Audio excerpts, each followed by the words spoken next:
Noong taglagas ng 1994, isang pamilya na patungo sana sa Baguio para magbakasyon ang bigla na lang naglaho na parang bula sa isang service station sa North Luzon Expressway, NLEX. 10 minuto lamang ang nakalipas matapos bumaba ng sasakyan ang ina at ang kanyang 2 anak para kumain sa isang kainan habang ang ama ay nagpapakarga ng gasolina. Ang humihikbing sigaw ng ama na hinahanap ang kanyang nawawalang pamilya ay umalingaw-ngaw sa buong service station sa pamamagitan ng public announcement system. Hinalughog ng mga pulis at daan-daang sibilyan ang buong lugar, ngunit ang mag-iina ay walang iniwang anumang bakas na para bang sila ay bigla na lang nag-evaporate sa hangin. Ang insidenteng ito ay tinawag na NLEX Service Station Disappearance Mystery at nanatiling isang hindi nalutas na kaso kung saan taon-taon ay lumalabas ang ama sa telebisyon upang umiiyak na manawagan para sa pagbabalik ng kanyang pamilya. Ngunit lumipas ang 14 na taon. Noong 2008, isang lumang itim na bag na natagpuan sa isang demolition site ng isang abandonadong bahay sa labas ng Batangas City ang magbabago sa lahat. Sa loob ng bag na iyon ay nakatago ang isang nakakagimbal na katotohanan na itinago sa loob ng 14 na taon. Ano nga ba talaga ang nangyari sa NLEX Service Station noong araw na iyon? Ibabahagi ng Incident Record Office ang buong kuwento. Bago natin simulan ang kuwento ngayon, mangyaring maglaan ng ilang sandali. Kung mag-subscribe ka at i-like ang channel, patuloy mong matatanggap ang mga pinakabagong kuwento nang hindi napapalampas ang mga ito. Noong umaga ng Hulyo 23, 2008, sa isang demolition site ng abandonadong bahay sa labas ng Batangas City, ang dambuhalang bakal na panghukay ng isang backhoe ay naghuhukay sa lupa. Ang operator na si Cardo Santos ay normal lang na nagpapatakbo ng makina nang biglang may sumabit na kakaibang bagay sa lalim na 1 metro at kalahati. Ang sumabit sa panghukay ng backhoe ay isang maruming itim na plastic bag at mula sa loob nito ay lumitaw ang isang lumang bag na nababalot ng dumi ng mahabang panahon. Bumaba si Cardo mula sa makina at sinuring mabuti ang bag. Ang zipper ng bag ay kinakalawang na at ang ibabaw nito ay nag-iba na ng kulay dahil sa lupa at halumigmig kaya't hindi na makilala ang orihinal na kulay nito. Nang buksan niya ang bag, lumabas mula sa loob ang isang lumang pitaka ng babae at isang piraso ng sapatos ng isang maliit na bata. Sa loob ng pitaka ay may ilang piraso ng perang papel na inisyu noong dekada 90 at isang identification card na malabo na ang mga titik dahil sa pagkakalubog sa tubig. Ang pangalang nakasulat sa ID ay Emilia de la Cruz at batay sa kanyang petsa ng kapanganakan, siya ay isang babae na nasa huling bahagi ng kanyang 30 taon noong panahong iyon. Naramdaman ni Cardo na hindi ito ordinaryo, kaya agad niyang itinigil ang trabaho at tumawag sa Batangas City Police Station. Balikan natin ang panahon, 14 na taon na ang nakalipas. Sabado, Oktubre 11, 1994, isang napakagandang umaga na may malinaw na kalangitan ng taglagas. Sa isang lumang apartment sa labas ng Quezon City, ang pamilya ni Jose de la Cruz ay abala na mula pa noong maagang umaga. Gising na kayo, mga anak. Araw ngayon ng pagpunta natin sa Baguio para makita ang magagandang tanawin. Masayang ginising ni Emilia de la Cruz ang kanyang 2 anak. Si Juan, ang 10 taong gulang na panganay, at si Miguel, ang 5 taong gulang na bunso, ay nagising sa masiglang tinig ng kanilang ina at tuwang-tuwa. Ang pamamasyal ng buong pamilya ang pinakamasayang sandali para sa mga bata. Sinusuotan ni Emilia ang kanyang mga anak ng mga bagong damit na binili niya, para sa panganay na si Juan, isang asul na striped sweater, at para sa bunsong si Miguel, isang matingkad na dilaw na jacket. At habang isinusuot sa maliliit na paa ni Miguel ang bagong-bagong sapatos na binili niya ilang araw lang ang nakalipas, marahan siyang ngumiti. Isusuot ng bunso ko ang bagong sapatos na ito para makita ang magagandang tanawin kasama si Papa, ha? Samantala, ang asawa niyang si Jose de la Cruz ay naglalabas ng malaking maleta mula sa pintuan at isinasakay ito sa trunk ng kanilang puting Toyota Corona. Masaya siyang kumakanta habang tinitingnan ang kondisyon ng sasakyan. Nang matapos maghanda ang kanyang asawa at mga anak, sumigaw si Jose. Sige, alis na tayo. Mga 2.5 oras din ang biyahe papuntang Baguio. 9:30 ng umaga, ang puting sasakyan na lulan ang 4 na miyembro ng pamilya ay umalis sa parking lot ng apartment at tumungo sa expressway. Sa loob ng sasakyan, walang tigil ang masayang tawanan at kwentuhan ng pamilya. Si Emilia ay nakaupo sa likod katabi ng kanyang mga anak. Masayang pinag-uusapan ang kanilang mga plano para sa bakasyon sa Baguio. Bandang tanghali, dumating ang sasakyan sa isang malaking service station sa NLEX dahil katapusan ng linggo, napakaraming pamilyang biyahero sa service station. Ang malawak na paradahan ay puno ng mga sasakyan na may mga plaka mula sa iba't ibang panig ng bansa at ang mga gusali sa loob ng pasilidad ay puno rin ng mga tao. Ipinark ni Jose ang sasakyan at sinabi, "Magpakarga muna tayo ng gasolina. Paubos na rin kasi." Inilipat niya ang sasakyan sa gasolinahan sa loob ng service station. Mahigpit na hinawakan ni Emilia ang kamay ng kanyang 2 anak, bumaba ng sasakyan at sinabi sa asawa, "Pakakainin ko muna ang mga bata sa kainan. Hintayin mo kami sa harap ng tindahan kapag tapos ka na magpagasolina." Ngumiti si Jose at bahagyang tumango. Mahigpit na hinawakan ni Emilia ang maliliit na kamay ng kanyang 2 anak at naglakad patungo sa direksyon ng mataong tindahan. Ang itim na bag na nakasabit sa kanyang balikat ay kumikinang sa ilalim ng malakas na sikat ng araw ng taglagas. Nang matapos magpakarga ng gasolina, ipinarada muli ni Jose ang sasakyan sa parking lot at gaya ng napag-usapan, naghintay sa harap ng tindahan para sa kanyang asawa at mga anak. Ngunit lumipas ang 10 minuto, 20 minuto, ngunit hindi pa rin sila lumalabas. Unti-unting nabalot ng pag-aalala ang mukha ni Jose. Hindi na siya nakatiis at pumasok sa loob ng tindahan. Tinanong ang isang abalang tindera, "Excuse me, miss, may nakita po ba kayong isang babae na may kasamang 2 bata na pumasok para kumain?" Ngunit umiling lang ang tindera na tila humihingi ng paumanhin. Dahil sa dami ng tao sa oras ng tanghalian, imposible raw na matandaan ang isang partikular na customer. Tumakbo si Jose sa bawat sulok ng service station sa mga banyo, convenience store at food court, desperadong hinahanap ang kanyang asawa at mga anak. Paglipas ng 30 minuto, ang kanyang boses ay naging puno na ng pagkataranta. "Emilia, Emilia." Sa iba't ibang dako ng NLEX service station, umalingaw-ngaw ang desperadong sigaw ni Jose. Napansin ng mga tao sa paligid ang kanyang di pangkaraniwang kilos at nagsimula na ring tumulong sa paghahanap, ngunit wala kahit saan matagpuan ang mag-iina.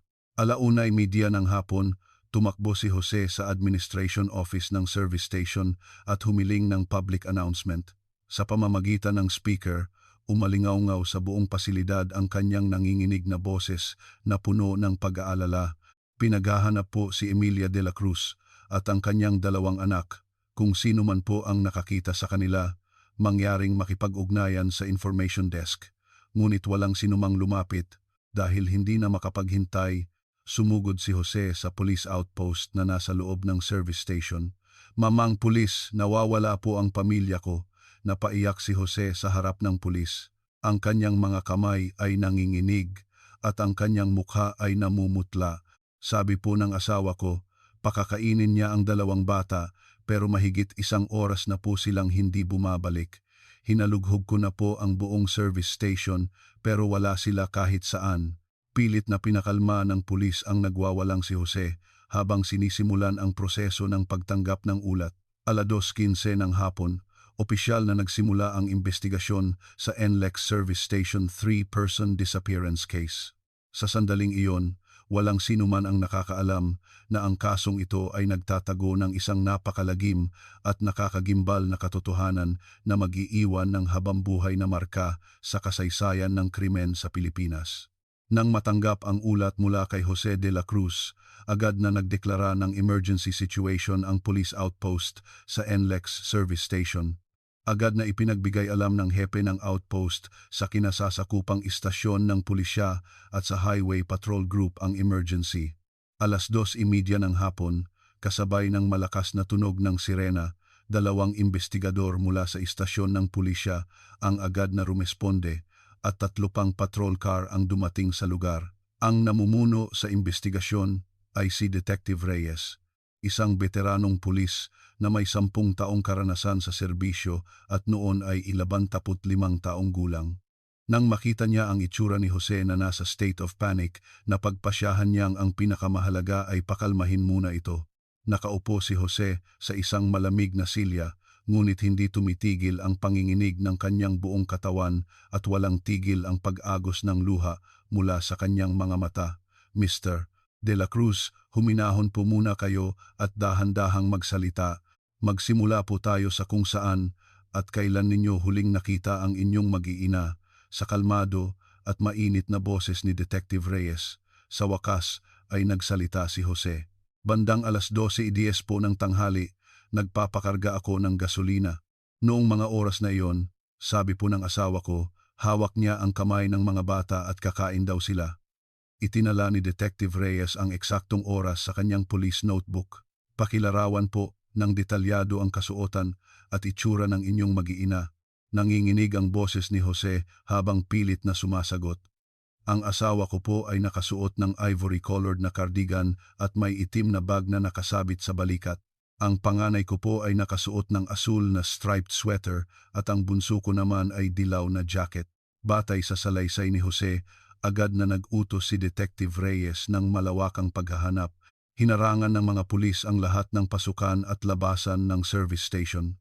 Naglagay sila ng maraming pulis sa lahat ng exit patungong Maynila, patungong norte at maging sa mga daan patungo sa mga local road. Mula ngayon, inspeksyonin ang lahat ng sasakyang lalabas sa service station na ito, lalo na ang mga sasakyang may sakay na babae at mga bata, siguraduhing beripikahin ang kanilang pagkakakilanlan. Sumunod sa matalas na utos ni Detective Reyes, isa-isang masusing hinalughog ng mga pulis ang loob ng malalaking bus at mga sasakyan sa parking lot. Hiniling nila sa mga driver ng tourist bus na isumite ang listahan ng mga pasahero at pinabuksan pa ang mga trunk ng mga pribadong sasakyan. Ngunit kahit sa 2 oras na malawakang paghahanap, walang anumang bakas ng mag-iina ang natagpuan. Ang pinakamalaking hadlang na kinaharap ng mga investigador ay ang limitasyon ng teknolohiya noong 1994. Hindi tulad ng mga service station ngayon, wala ni isang CCTV camera na nakakabit noon. Dahil dito, ang investigasyon ay ganap na nakasalalay sa mga testimonya ng mga saksi. Mula 4:00 ng hapon, sinimulan ni Detective Reyes ang malawakang pagtatanong sa mga taong nasa service station. Ngunit sa hapon ng isang katapusan ng linggo, daan-daang tao ang nagkakagulo sa service station at lahat ay abala sa kanilang sariling biyahe o pagkain. Isang batang nakasuot ng stripe na damit, marami pong ganyan dito. At isang babaeng may dalang 2 bata, hindi po iyan kakaiba rito. Ang mga testimonya ng mga saksi ay pawang malabo at hindi tiyak. Ang iilang impormasyong nakalap ay magkakasalungat pa. Isang empleyado ang nagbigay ng ganitong testimonya. Parang may nakita akong isang babae na isinakay ang 2 bata sa isang itim na sasakyan at umalis, pero hindi ko po sigurado. Samantala, isang saksi naman ang nagbigay ng testimonya na kasalungat nito. Nakita ko po siyang sumakay sa isang puting sasakyan pero parang umiiyak po ang babae. Pero parang isa lang po ang kasama niyang bata. Nahirapan si Detective Reyes na tukuyin ang direksyon ng investigasyon dahil sa mga magkakasalungat na testimonya. 6:00 ng gabi, muling kinausap ni Detective Reyes si Jose. Nang makita ng investigador ang malalim na desperasyon sa mukha ni Jose, nakumbinsi siyang ito ay tunay na biktima. Mayroon po ba kayong naalala na anumang pag-aaway ninyo ng inyong asawa o dahilan para siya maglayas? Mahinang umiling si Jose. Wala po talaga. Kaninang umaga lang, masaya kaming naghahanda para sa aming bakasyon. Tuwang-tuwa pa nga po ang mga bata. Walang anumang kasinungalingan o pagkakaiba ang nakita ni Detective Reyes sa salaysay ni Jose. Ang kanyang mukha na puno ng pagdurusa at nanginginig na boses ay tila lubos na totoo. Noong gabing iyon, pinalawak ni Detective Reyes ang direksyon ng investigasyon mula sa simpleng pagkawala patungo sa posibilidad ng kidnapping. Kinabukasan, Ang mga flyer na may larawan ni Emilia at ng kanyang dalawang anak ay sabay-sabay na ipinamahagi sa buong Pilipinas. Malawakan ding ibinalita ng mga pahayagan at programa sa telebisyon ang kakaibang kasong ito. Ngunit kahit lumipas ang ilang araw, wala ni isang mahalagang impormasyon ang natanggap. Makalipas ang isang linggo, iniulat ni Detective Reyes sa isang pulong ng investigasyon ang mahirap na sitwasyon. Lahat ng testimonya ng mga saksi ay malabo at wala tayong kahit anong pisikal na ebidensya dahil walang CCTV, imposibleng makakuha ng objektibong datos. Unti-unting napasok ang investigasyon sa isang malalim na labirinto. Lumipas ang 1 buwan, 2 buwan, ngunit walang anumang bagong lead na lumabas. Ang interes ng media ay unti-unti ring nalipat sa ibang mga bagong kaso. Pagkalipas ng 6 na buwan, ang Special Investigation Team para sa NLEX Service Station 3 Person Disappearance Case ay halos binuwag na. Ang file ng kaso ay inilipat sa Unsolved Cases at naging paksa na lamang ng pana-panahong pag-aaral.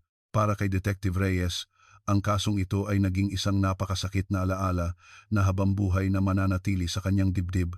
Sa tuwing nakikita niya si Jose, nakakaramdam siya ng malalim na panghihinayang at kawalan ng magawa.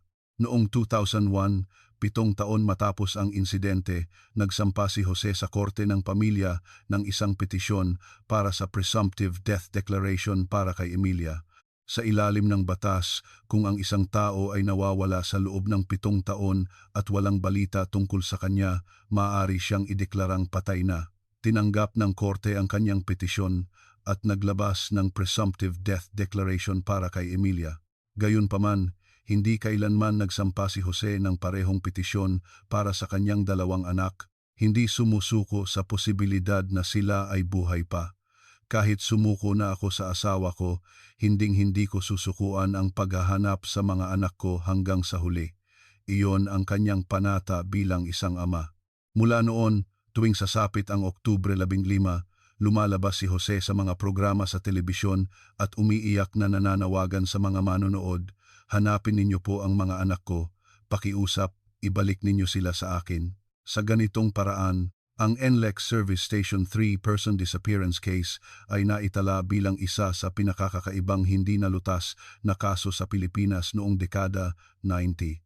Ang pagkawala ng 3 tao na parang bula sa gitna ng isang pampublikong lugar na puno ng tao ay isang nakakatakot na pangyayari na hindi kayang unawain ng karaniwang pag-iisip.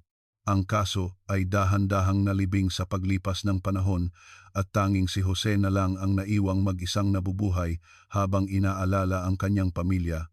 Lumipas ang mahabang 14 na taon mula nang maikategorya ang kaso bilang hindi nalutas. Pagsapit ng 2008, ang kasong ito ay tuluyan ng nakalimutan ng mga tao, ang mga balita sa telebisyon ay tuluyan ng nawala, at ang atensyon ng publiko ay napunta na sa ibang lugar. Ngunit, may isang tao lamang na hindi makalimot sa masakit na alaalang iyon. Tuwing sasapit ang Oktubre 15, tiyak na binibisita ni Jose ang lokal na istasyon ng telebisyon. Sa isang maliit na studio, ipinagpatuloy niya ang kanyang desperadong panawagan gamit ang hindi nagbabagong boses.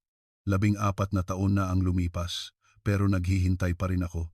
Pakiusap, ibalik ninyo sa akin ang aking asawa at mga anak. Sa kanyang boses, mayroong halong malalim na kawalan ng pag-asa at kaunting pag-asa. Sa paglipas ng mga taon, nagsimulang mamuti ang buhok ni Jose at dumami ang malalalim na kulubot sa kanyang mukha. Ngunit ang kanyang mga mata na puno ng pananabik para sa kanyang pamilya ay hindi nagbago mula noong araw na iyon. 14 na taon na ang nakalipas. Hindi makayanan ni Jose ang masalimuot na alaala, kaya lumipat siya sa isang maliit na bayan sa isang kalapit na probinsya. 3 taon na ang nakalipas. Ang simpleng pagkakita sa mga karatula ng expressway ay sapat na para madurog ang kanyang puso. Sa bagong bayan, namuhay siyang mag-isa habang nagpapatakbo ng isang maliit na hardware store. Ang hardware store ay nasa gitna ng isang tahimik na residential area.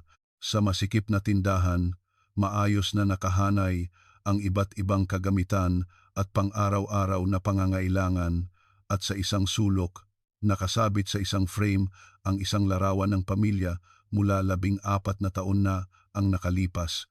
Ito ang huling larawan ng kanilang masayang ngiti na kinunan sa kanilang bahay isang araw bago sila umalis para sa kanilang bakasyon. Kapag may customer na nagtatanong tungkol sa larawan, tahimik niyang ikinukwento ang kanyang buhay. Hanggang ngayon, hinahanap ko pa rin sila. Naniniwala akong babalik din sila balang araw. Paminsan-minsan, may mga kapitbahay na babae na naaawa at nag-aalok na mag-asawa siyang muli. Jose, bakit hindi ka na lang magsimula ng bagong buhay? Sobrang lungkot naman kung mag-isa ka lang, ngunit laging mahinang umiiling si Jose. Baka bukas, bigla na lang silang bumalik. Hanggang sa araw na iyon, kailangan kong maghintay dito. Tuwing umaga bago buksan ang tindahan, nagdarasal siya sandali sa harap ng larawan ng pamilya. At sa gabi, pagkatapos isara ang tindahan, tinitingnan niya ang kanyang cellphone sa pag-asang may tumawag. Sa loob ng 14 na taon, patuloy siyang naghihintay ng tawag na hindi kailanman dumating. Samantala si Detective Reyes, na siyang nangasiwa sa paunang investigasyon ng kaso noong 1994, ay nagretiro noong 2005. Sa pagtatapos ng kanyang 30 taong karera bilang investigador, ang pinakamalaki niyang pinagsisihan ay ang hindi niya pagkakahanap sa mag-iina hanggang sa huli. Kahit na mainit siyang binati ng kanyang mga kasamahan sa kanyang retirement ceremony, laging may bigat sa isang sulok ng puso ng dating investigador dahil sa kasong iyon. Ang pagre-retiro na may iniwang hindi nalutas na kaso ay parang isang habambuhay na krus na kanyang papasanin. Sa kanyang study sa bahay, itinago niya ang lahat ng tala ng investigasyon mula noon. Sa naninilaw na notebook ng investigasyon, paulit-ulit na nakasulat ang parehong mga salita, limitasyon sa investigasyon dahil sa kawalan ng CCTV, testimonya ng mga saksi, hindi malinaw, pisikal na ebidensya, zero, pagkilala sa suspect, imposible. Sa tuwing binabasa ni Detective Reyes ang notebook, bumabalik ang kanyang panghihinayang. Kung mayroon lang sanang CCTV noon, kung naging mas malinaw lang sana ang mga testimonya. Lalo na ang tungkol sa 45 minutong blankong oras ni Jose, hanggang ngayon ay may malakas siyang duda. Talaga bang walang anumang nakaligtaan noon? Ngunit sa limitadong teknolohiya noon, wala siyang magawa kundi aliwin ang sarili na iyon na ang pinakamahusay na magagawa nila. Paminsan-minsan, kapag nakikita ni Detective Reyes si Jose sa telebisyon, nakakaramdam siya ng matinding kirot sa dibdib. Kung naging mas mahusay lang akong investigador, baka nahanap ko na ang pamilyang iyon. Ang limitasyon ng 1994, kung saan wala pang konsepto ng digital forensics, ay isang malupit na katotohanan na hindi mababago. Noong tagsibol ng 2008, isang bagong unit ang itinatag sa Philippine National Police, PNP. Ang unit na ito, na pinangalan ng Unsolved Cases Task Force, UCTF, ay isang espesyal na pangkat na binuo upang muling imbestigahan ang mga mahahalagang kaso na nanatiling hindi nalulutas sa loob ng 10 taon o higit pa. Dahil sa mabilis na pag-unlad ng mga pamamaraan sa scientific investigation at pagsulong ng digital technology, sunod-sunod na naging posible ang mga paraan ng investigasyon na imposible noon. Ang katumpakan ng teknolohiya sa DNA testing ay tumaas ng husto na nagbigay daan upang makahanap ng mga bagong pahiwatig kahit mula sa mga lumang ebidensya. Si Detective Paulo Santos, na itinalaga sa UCTF, ay isang 31 taong gulang na batang investigador noon. Nagtapos siya ng computer engineering sa universidad bago pumasok sa pulisya at isa siyang modernong eksperto na dalubhasa sa digital forensics at scientific investigation. Ang tungkuling ibinigay sa kanya ay muling suriin ang lahat ng talaan ng mga pangunahing hindi nalutas na kaso mula dekada 90 hanggang unang bahagi ng 2000s. Mula sa unang araw niya sa trabaho, puno ng sigasig si Detective Santos. Kahit ang maliliit na pahiwatig na hindi natin nakita 14 na taon na ang nakalipas, sa teknolohiya ngayon, tiyak na mahahanap natin, sabi ni Detective Santos sa kanyang mga senior. Ang kanyang kabataang enerhiya at ganap na tiwala sa pinakabagong teknolohiya ang nagtulak sa kanya. Isang araw, Habang inaayos ni Detective Santos ang isang lumang cabinet na ginagamit ng kanyang mga senior, natuklasan niya ang isang makapal at maalikabok na folder. Sa kupas na pabalat, nakasulat sa itim na tinta, NLEX Service Station 3, Person Disappearance Case, Oktubre 15, 1994. Halata sa isang tingin na matagal na itong hindi nagagalaw. Nang buksan ni Detective Santos ang folder, nalito siya. Para sa isang malaking kaso, 14 na taon na ang nakalipas. Ang mga tala ng investigasyon ay napakasimple. Ang salaysay ni Jose de la Cruz, ilang hindi tiyak na testimonya ng mga saksi at isang kopya ng flyer na ipinamahagi sa buong bansa ang lahat ng laman ng folder.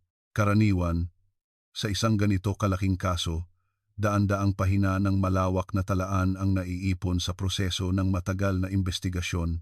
Kakaiba. Talaga bang walang anumang pag-unlad sa loob ng 14 na taon? Kinuha ni Detective Santos ang folder at nagtanong sa isang senior na investigador. Sir, bakit po ganito lang karami ang record ng kasong ito? Baka may nawawalang mahahalagang dokumento. Umiling ang senior na investigador na tila tinatamad. Hindi, wala. Iyan na lahat. Noong panahon na iyon, talagang wala ni isang lead na nahanap. Ngunit hindi makapaniwala si Detective Santos. Bumalik siya sa kanyang mesa at sinimulang suriin ng detalyado ang file ng kaso mula sa simula. Ang salaysay ng asawa, si Jose de la Cruz, ay napaka-consistent at tiyak.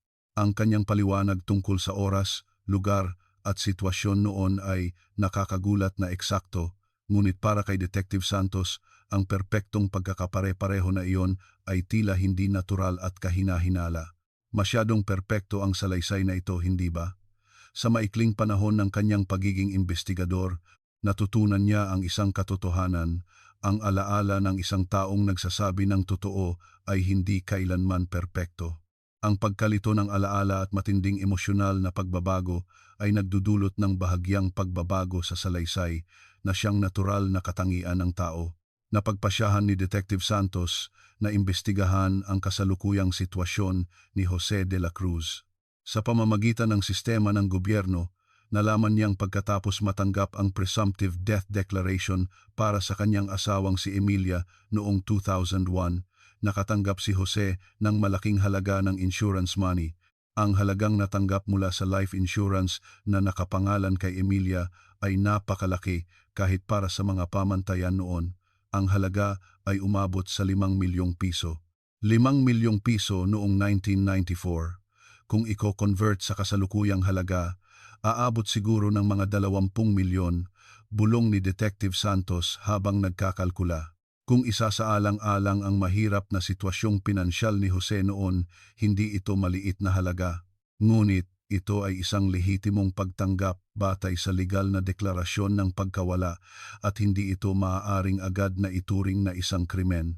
Gusto pa sanang mag-imbestiga ng mas malalim si Detective Santos, ngunit hindi siya makahanap ng tiyak na punto ng pagdududa.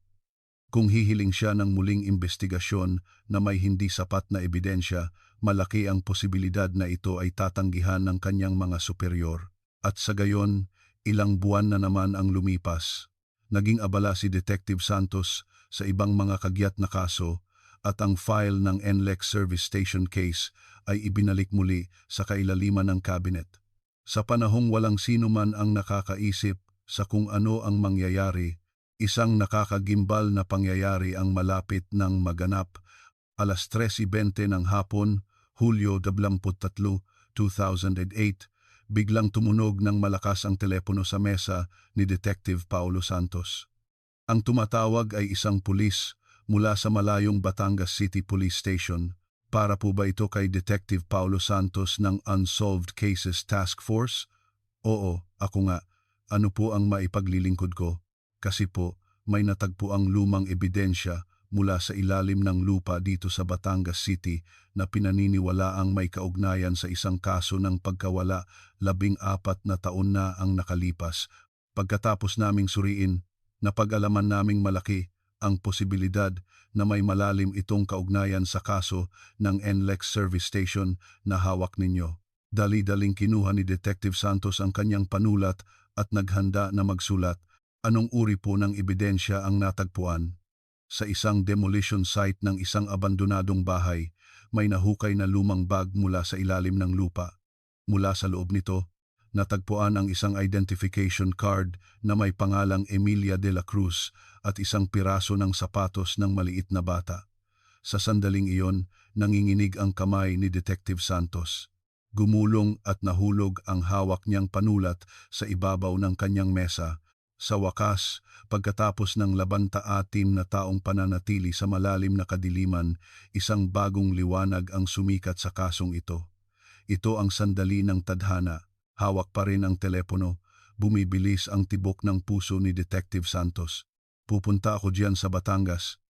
Siguraduhin ninyong mapanatili ang lugar na iyon at huwag galawin. Pagkatapos ibaba ang telepono, agad na tinawagan ni Detective Santos ang isang tao, si Detective Reyes, na nangasiwa sa paunang investigasyon 16 na taon na ang nakalipas. Mula sa kabilang linya ng cellphone, narinig ang gulat na boses ni Detective Reyes. Totoo ba iyan? Pagkatapos ng 14 na taon, may lumabas na lead sa kasong iyon? Opo, sigurado po. Kung maaari po, pupwede po ba kayong sumama sa akin sa lugar ng krimen? Bilang taong direktang humawak sa investigasyon noon, tiyak na may mapapansin kayo. Siyempre, pupunta ako diyan agad. Samantala, sa demolition site sa Batangas, lahat ng trabaho ay pansamantalang itinigil. Ang operator ng backhoe, si Cardo Santos, ay detalyadong ipinapaliwanag sa mga dumating na pulis ang eksaktong sitwasyon noong matagpuan niya ang bag na may kasamang mga pagkumpas. Habang naghuhukay ako, bigla na lang may naramdaman akong masamang pakiramdam na may sumabit.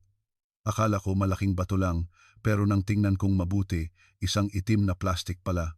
Ang pulis na si Officer Suarez mula sa Batangas City Police Station na unang rumesponde ay nagtatala ng sitwasyon sa lugar. Gaano po kalalim ang eksaktong pinagkakatagpuan nito sa ilalim ng lupa? Mga 1 metro at kalahati po siguro. Medyo malalim. At parang sinadya po itong ibaon doon. Maingat na inobserbahan ni Officer Suarez ang bag na nakalagay sa isang asul na lona, ang itim na leather bag, sa kabila ng paglipas ng 14 na taon, ay nasa medyo magandang kondisyon pa rin at napanatili ang orihinal na hugis nito. Ang pagkakatakip nito ng maraming patong ng plastik ay nakatulong na maprotektahan ito mula sa halumigmig ng lupa. Nang buksan ang bag, isang napakalumang pitaka ng babae ang lumabas. Sa loob ng pitaka ay may isang kupas na resibo na may petsang 1994 at ang tiyak na ID na nagpapatunay sa pagkakakilanlan ng may-ari. Nang suriin ni Officer Suarez ang ID, nanlaki ang kanyang mga mata sa gulat. Emilia de la Cruz. Ang pangalan ay Emilia de la Cruz. Agad na kinuha ni Officer Suarez ang kanyang radyo at humiling ng pag-verify ng pagkakakilanlan sa punong himpilan. Makalipas ang ilang minuto, isang hindi kapani-paniwalang sagot ang bumalik mula sa speaker ng radyo. Officer Suarez, ang babaeng nagngangalang Emilia de la Cruz ay isa sa mga biktima na nawala sa NLEX service station noong 1994. Ito ay isang malaking kaso na kasalukuyang nakategorya bilang hindi nalutas. Napalunok si Officer Suarez nang marinig ang ulat. Ang ebidensya mula sa sikat na kasong iyon na nagdulot ng malalim na kalungkutan sa buong Pilipinas, 14 na taon na ang nakalipas ay natagpuan sa malayong lugar na ito sa Batangas. I-report agad sa PNP headquarters. Mas mahigpit na isecure ang lugar hanggang sa dumating ang forensics. Agad na nagulat si Officer Suarez sa kanyang hepe at ang hepe naman ay tumawag sa Unsolved Cases Task Force. 5:30 ng hapon, dumating sina Detective Santos at ang retiradong si Detective Reyes sa lugar mula Maynila. Si Detective Reyes, sa harap ng bagong lead ng kaso na muli niyang hinarap pagkatapos ng 14 na taon, ay napuno ng damdaming hindi maipaliwanag sa salita. Hindi ko talaga inaasahan ito. Nasa malayong lugar tulad ng Batangas, matatagpuan ang isang lead. Nagsuot ng guwantes si Detective Santos at pinag-aralan ng detalyado ang kondisyon ng bag at kung paano ito inilibing. Kakaiba. Ang bag na ito ay hindi basta na lang itinapon. Nagtatakang nagtanong si Detective Reyes. Anong ibig mong sabihin? Tingnan ninyo, napakaingat na binalot ng plastik ng maraming beses. At ang lalim ng pinaglibingan ay pare-pareho. Parang may balak na hukayin itong muli sa hinaharap. Sinukat ng dalawang investigador ang eksaktong lokasyon kung saan natagpuan ang bag at sinimulang suriin ng mabuti ang paligid. Ang abandonadong bahay ay halos kalahati ng giba, ngunit malinaw pa rin ang lumang estilo ng arkitektura noong dekada 90.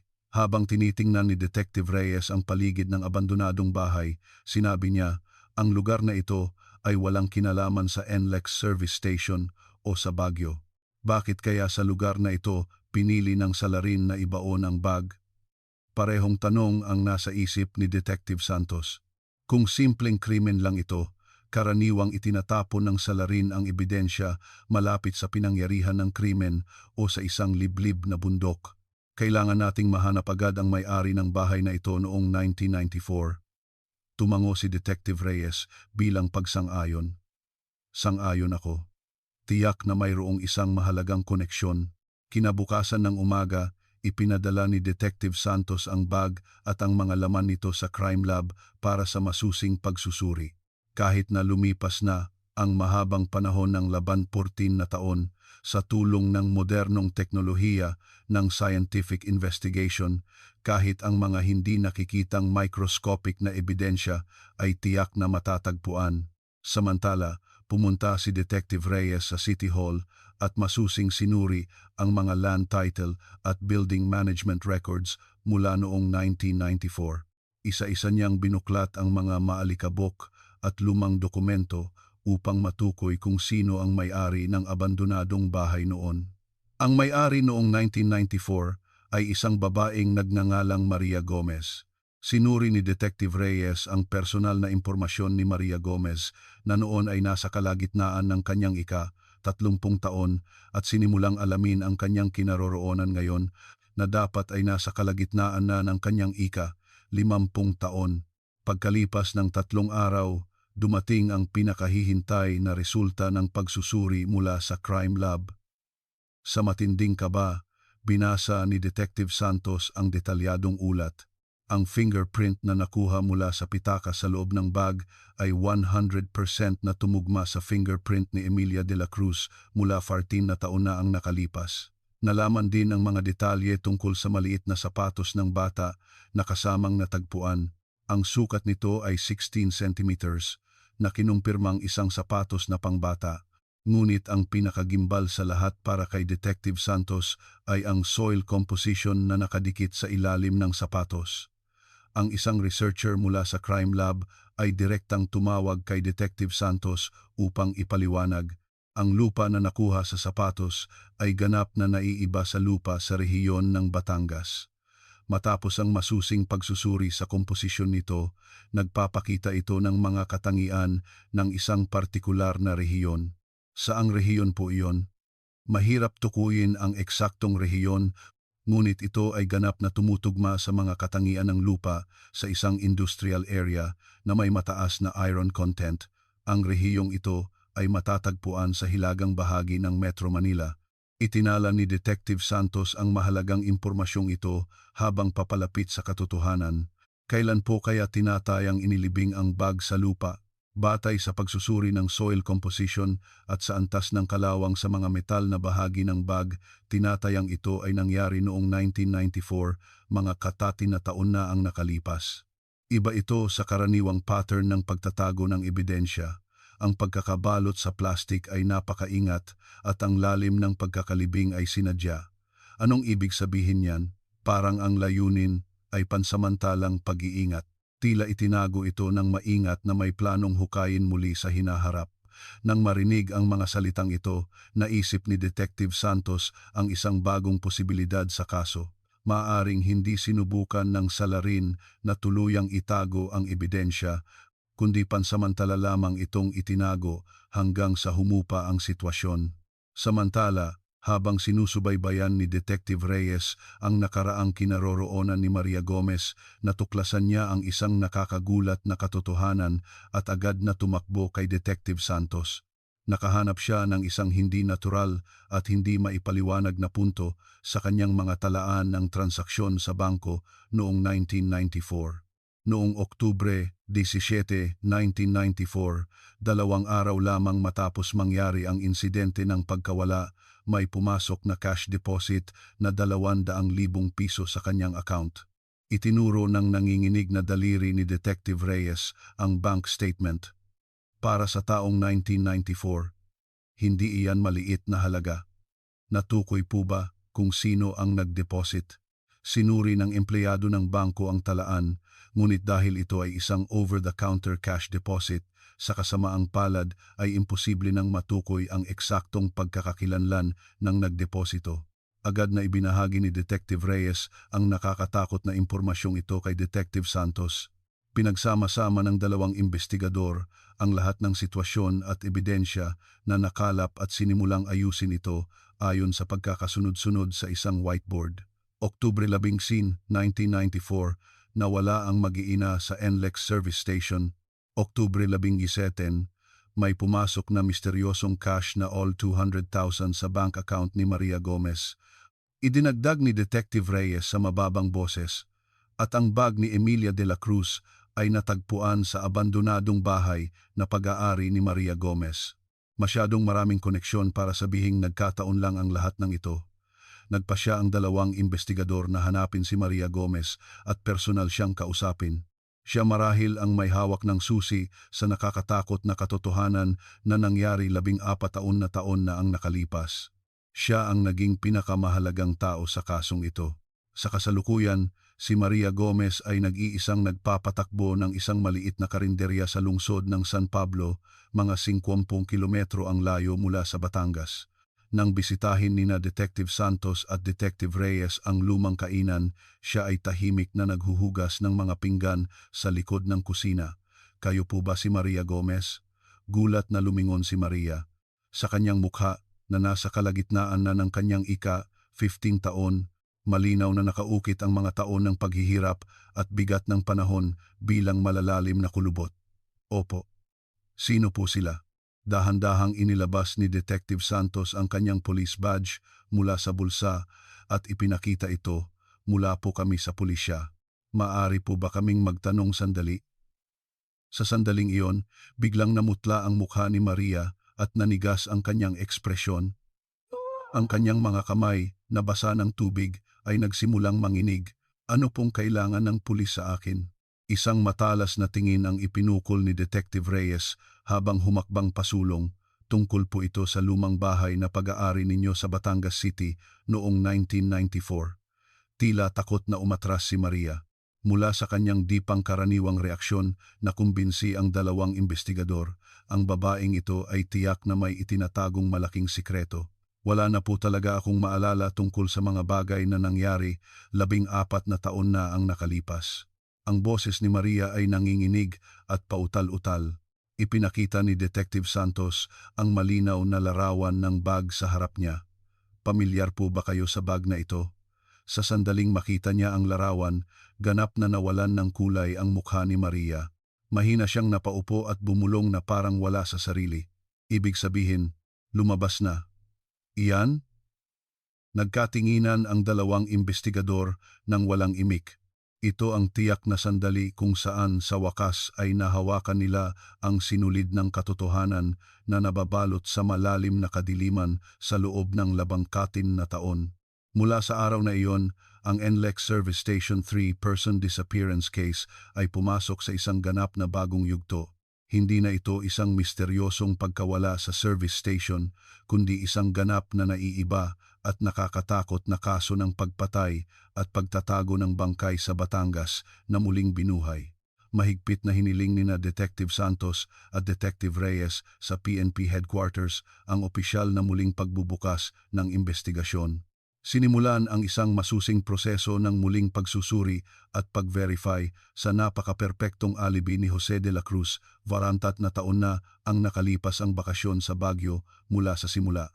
Sa isang madilim na silid-pulungan ng PNP, binuo ang isang detalyadong plano para sa muling investigasyon. Sa isang malakas na boses, nag-ulat si Detective Santos. Ang kasong ito na nanatiling hindi nalulutas sa loob ng 14 na taon ay umabot na sa isang tiyak na punto ng pagbabago. Mula ngayon, dapat nating isaalang-alang ang lahat ng posibilidad at ulitin ang investigasyon mula sa simula. Ang mga resulta ng siyentipikong pagsusuri mula sa crime lab, ang di pangkaraniwang reaksyon ni Maria Gomez, at ang misteryosong transaksyon sa bangko pagkatapos ng insidente, lahat ng magkakahiwalay na piraso ng puzzle ay ngayon ay tiyak na nagsasama-sama patungo sa isang nakakatakot na katotohanan. Kinabukasan matapos makumpirma ang plano para sa muling investigasyon sa pulong sa PNP, agad na sinimulan nina Detective Santos at Detective Reyes ang isang malawakang operasyon upang ganap na tanggalin ang maskara ng ama ng trahedya na isinuot ni Jose de la Cruz sa loob ng 14 na taon. Sinimulan nilang muling buuin ang kanyang nakaraan mula sa isang ganap na bagong pananaw. Ang unang tinuon ni Detective Santos ay ang napakalubhang kalagayang pinansyal ni Jose noong 1994. Ayon sa mga talaan, si Jose noon ay nagpapatakbo ng isang maliit na pabrika ng metal fabrication sa Valenzuela. Alamin ninyo ang lahat ng financial records ng kanyang kumpanya noong 1994, hiling ni Detective Santos sa Department of Trade and Industry at sa mga bangko. Pagkalipas ng ilang araw, napalunok si Detective Santos nang makita ang makapal na bunton ng mga dokumento na dumating sa kanyang mesa. Ang kumpanya ni Jose ay sunod-sunod na nalugi noong unang kalahati ng 1994. Noong Marso, ipinag-utos ng pangunahing bangko ang sapilitang pagbawi ng pautang at noong Hunyo, may mga talaan na hindi na siya nakakabayad ng malaking upa para sa pabrika. Sir, tingnan ninyo ito. Si Jose de la Cruz ay nasa isang hindi kapani-paniwalang paghihirap sa pananalapi noon. Tinitigan ni Detective Reyes ang mga kupas na dokumento at umiling.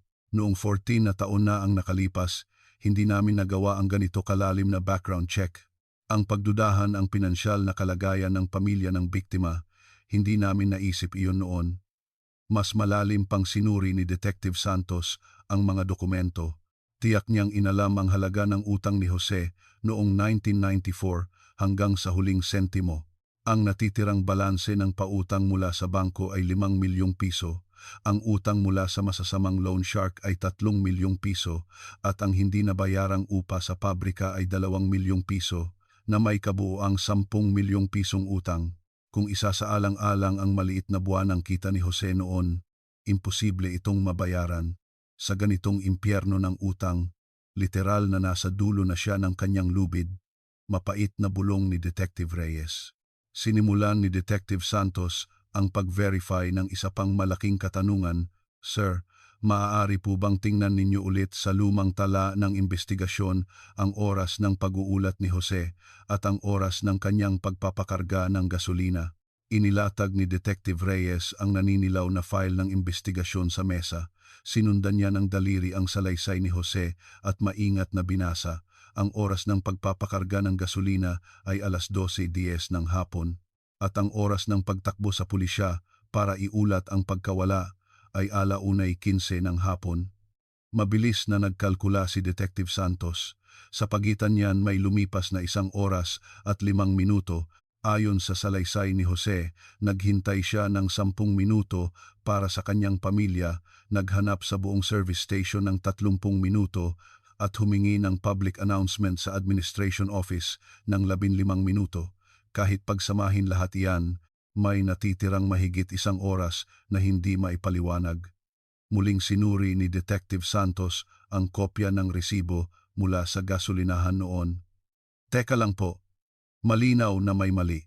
Ang oras na nakatala sa resibo at ang oras na sinabi ni Jose ay magkaiba. Malinaw na nakasulat sa resibo ang 1:20 p.m. Mayroong 1 oras at 10 minutong pagkakaiba mula sa sinabi ni Jose na 12:10 p.m. Ibig sabihin, sa katotohanan, nagpakarga siya ng gasolina ng PM-PM at nag-report ng tow PM-PM. Sa pagitan niyan, mayroon lamang 5 minuto. Kung ibabawas natin ang oras ng paghihintay at paghahanap, mayroong halos 5 minuto hanggang 1 oras na ganap na blankong oras. Naalala ni Detective Reyes ang alaala, 14 na taon na ang nakalipas na may pait. Noon, inakala ko lang na dahil sa sobrang pagkapanik ni Jose, nagkamali lang siya ng oras. Pero ngayon, kung iisipin ng mahinahon, matalas na pinutol ni Detective Santos ang salita ng kanyang senior, ang 45 minuto hanggang 1 oras ay sapat na panahon para gawin ang isang nakakatakot na pagtatakip. Ang dalawang investigador ay nag-focus sa 45 minutong blankong oras na ito bilang isang bagay na hindi lamang simpleng pagkakamali sa alaala. Sinubukan ni Detective Santos na makuha ang mga talaan ng komunikasyon ni Jose noong 1994, ngunit noong panahong iyon, ang mga talaan ng cell site ay hindi pa sistematikong pinamamahalaan kaya imposible ito. Sa halip, nagsagawa ang investigation team ng masusing pagtatanong sa mga taong malapit kay Jose. Isa-isa nilang hinanap ang kanyang mga dating kasosyo sa negosyo, dating empleyado at mga kaibigan. Ang una nilang nilapitan ay isang lalaki na dating empleyado sa pabrika ni Jose. Ngayon ay nasa kalagitnaan na siya ng kanyang 60 taon at malinaw pa rin niyang naaalala ang masaklap na sitwasyon noon. Talagang hirap na po si Sir Jose noon, hindi ko na po makayanan tingnan dahil sa paniningil ng utang. Ilang araw din po siyang hindi makatulog. Mayroon po ba siyang malapit na kakilala sa bandang Batangas? Sandaling nag-isip ang lalaki at biglang may naalala. Oo nga po pala, may usap-usapan na mayroon siyang kalaguyo sa bandang Batangas. Lihim po iyon sa kanyang asawa. Nagpalitan ng matatalas na tingin sina Detective Santos at Detective Reyes. Isa na namang mahalagang piraso ng puzzle ang natagpuan. Agad na nagsagawa ang investigation team ng karagdagang investigasyon kay Maria Gomez. Matapos magtanong-tanong sa mga taong malapit kay Maria noon, isang nakakagulat na katotohanan ang lumabas. Isang taong nakatira sa tabi ng bahay ni Maria noong 1994 ang nagbigay ng mahalagang testimonya. May kasintahan po si Maria na taga Maynila. Sabi niya, may asawa na raw iyon at lihim lang silang nagkikita tuwing katapusan ng linggo. Narinig ko pong may-ari siya ng isang pabrika ng metal fabrication. Ang dala niyang sasakyan ay isang magandang puting Toyota Corona. Lahat ng circumstantial evidence ay tumuturo kay Jose de la Cruz. Nagpasya ang investigation team na muling bisitahin si Maria at magsagawa ng formal na pagtatanong. Sa maliit na kainan sa San Pablo City, muling nagkita sina Maria at ang mga investigador. Halata pa rin ang matinding pag-iingat sa kanyang kilos. Wala na po talaga akong maalala tungkol sa mga bagay na nangyari, 14 na taon na ang nakalipas. Masyado na pong matagal kaya malabo na ang aking alaala. Nagtanong si Detective Santos ng isang tiyak na tanong na para bang isinasara ang lahat ng kanyang mga daan para makatakas. Noong Oktubre 1994, nakipagkita po ba kayo sa isang kasintahan mula sa Maynila? Biglang nanigas ang mukha ni Maria. Teka. Hindi ba't personal na bagay ko na iyan? Ito po ay isang napakahalagang bagay na may kaugnayan sa investigasyon ng isang malaking kaso ng pagpatay at pagtatago ng bangkay. Kung magsisinungaling po kayo, maaari rin kayong makasuhan bilang kasabwat. Dahil sa matinding pressure ng mga salitang iyon, sa wakas ay inamin ni Maria ang kanyang relasyon kay Jose. Opo, nagkikita po kami, pero ordinaryong relasyon lang po iyon. Wala pong anumang espesyal, mas lalong humigpit ang pagtatanong ni Detective Reyes. Hindi po ba kayo nagkita noong Oktubre 15 o 15? Hindi ko po maalala. Nakumbinsi si Detective Santos na halatang nagsisinungaling si Maria. Pagkalipas ng ilang araw, sumigaw si Detective Santos nang makita ang opisyal na bank statement na kinuha mula sa bangko. Sir, tingnan ninyo ito. Oktubre 17, 1994, eksaktong 2 araw matapos iulat ni Jose ang pagkawala, may pumasok na cash na 6,200,000 sa account ni Maria Gomez. Mabilis na nagkalkula si Detective Reyes. Sa kasalukuyang halaga, aabot siguro iyan ng mga EAPH 7,000. Hindi iyan basta-bastang halaga para sabihing allowance lang. Kasabay nito, isang mas detalyadong karagdagang ulat tungkol sa pagsusuri ng lupa sa sapatos ng bata ang dumating sa pamamagitan ng telepono mula sa crime lab. Matapos ang mas masusing pagsusuri sa komposisyon ng lupa na nakadikit sa sapatos, natukoy namin ang isang partikular na lugar. Ito ay ganap na tumutugma sa lupa sa isang industrial park sa Valenzuela City. Ito ay may parehong komposisyon sa lupa ng isang pabrika ng metal fabrication na nasa lugar na iyon noong dekada 90. Halos hindi makapagsalita si Detective Santos sa gulat. Maaari po bang kumpirmahin kung mayroong pabrika na pinamamahalaan ni Jose de la Cruz sa lugar na iyon noong 1994? Opo, kumpirmahin ko po agad. Isang oras ang lumipas, muling tumawag ang crime lab na may excited na boses. Ang pabrika ng metal fabrication na pinamamahalaan ni Jose ay eksaktong nasa lugar na iyon. Lahat ng ebidensya ay nagsimulang mag-ugnay sa iisang punto. Sinuri rin ni Detective Santos ang impormasyon ng sasakyan na ginamit ni Jose 14 na taon na ang nakalipas. Ang sasakyang nakarehistro sa pangalan ni Jose noon ay isang puting Toyota Corona. Bagamat ang sasakyan mismo ay matagal nang na-scrap, hindi sumuko si Detective Santos at sinuri ng detalyado ang istruktura at kapasidad ng trunk ng parehong modelo. Ang trunk ng isang 1994 model na Toyota Corona ay napakalawak, sapat na sapat ang espasyo para magkasya ang 3 bangkay ng tao. Muling binuklat ni Detective Reyes ang lumang tala ng investigasyon mula 16 na taon na ang nakalipas at natuklasan ang isa pang nakakakilabot na katotohanan. Detective Santos, tingnan mo ito. Sinabi ni Jose noon na ang kanyang asawa ay umalis na may dalang itim na bag sa balikat. Isang itim na bag? Oo. At ang nahukay sa abandonadong bahay sa Batangas ay parehong itim na bag. Hindi ba't masyadong eksakto para sabihing nagkataon lang? Tumayo ang 2 investigador sa harap ng whiteboard at inayos ang lahat ng ebidensya.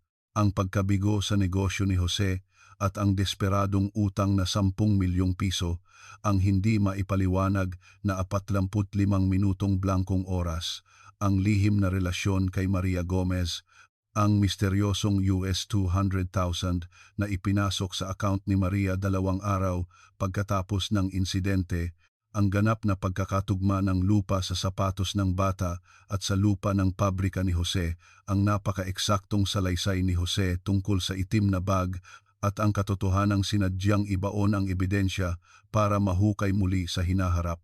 Tinitigan ni Detective Santos ang whiteboard at sinabi, lahat ng piraso ng puzzle ay tumuturo sa iisang tao. Malalim na napabuntong hininga si Detective Reyes at tumango.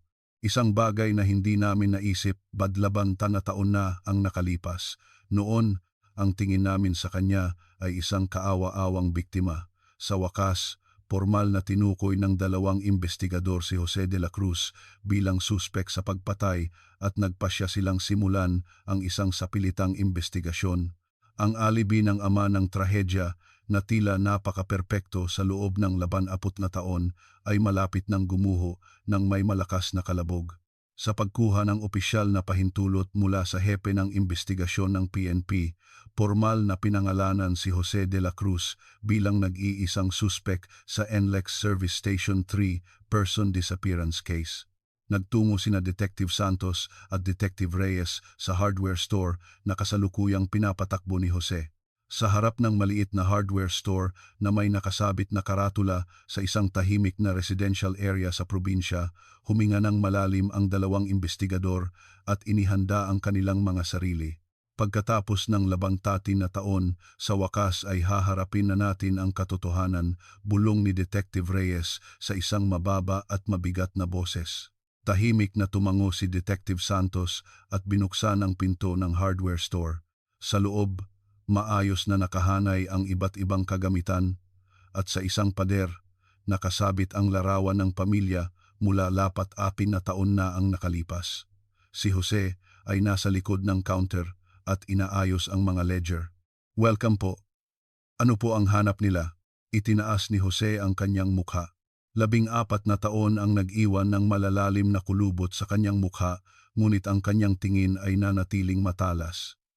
Tahimik na ipinakita ni Detective Santos ang kanyang police badge. Mr. Jose de la Cruz, mula po kami sa pulisya. Maaari po ba kaming magtanong sandali? Biglang nanigas ang mukha ni Jose. Ibinaba niya ang hawak na panulat at pinagmasdan ang dalawang investigador ng salitan. May balita po ba tungkol sa pamilya ko? Ang boses ni Jose ay tila may halong pag-asa at pagkabalisa.